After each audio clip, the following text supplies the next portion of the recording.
Hi Leon. Were you at the presentation that Antony gave on the Teach Act? Yes, I was. But I'm still a little confused. What are you confused about? The definition of the Teach Act has me baffled. It is real simple. The Teach Act enables the performance and display of copyrighted materials for distance education.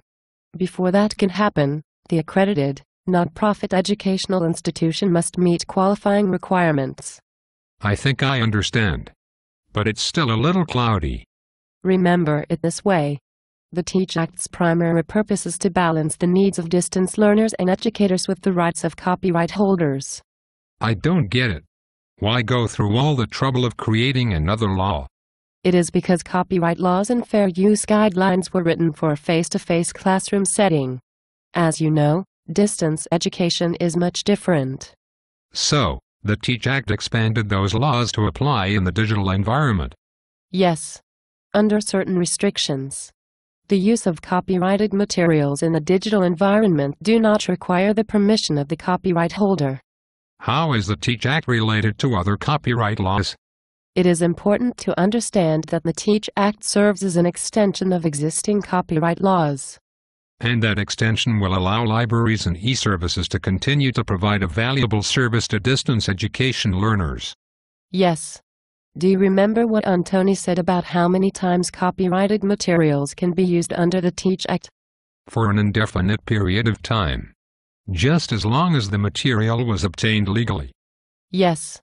I am struggling with the possibility of my students downloading and redistributing my course content without permission. I understand. Antony said that you have to make reasonable efforts to prevent that. I didn't hear all of them. You know how noisy the lecture hall was. Antony summarized 3 very important ones. You can apply a watermark to the graphic images.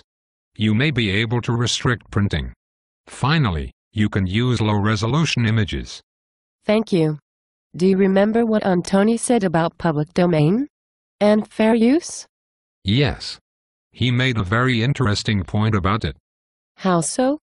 When something is in public domain, it is available for unrestricted copying by the general public without prior permission. And fair use allows someone to copy limited amounts of copyrighted material. But aren't there 4 factors to that? Yes. The purpose and character of the use. That is correct. The nature of the copyrighted work. What else? The amount of the portion used in relationship to the work as a whole. What is the last one? The effect of the use upon the potential market for or value of the copyrighted work. So, there are definite benefits to distance education under the Teach Act. Yes. There are. As instructors at Emporia State University, what are our duties under the Teach Act? That's a very important question. As instructors in instructional design and technology, we must understand 2 things. First of all, our use of digital materials must be the same type of materials that an instructor would use as a part of a face-to-face instruction. And, the material must be directly related to the content of our course. Antony mentioned that institutions must have policies regarding copyright. And the schools must promote compliance. That is true. Emporia State University does have policies regarding copyright. The college also promotes compliance with the copyright laws. Where would I go to find these policies? Ask Dr. Colorado. She will be happy to help you. Thank you. So, are you still confused? No. I understand the Teach Act better now.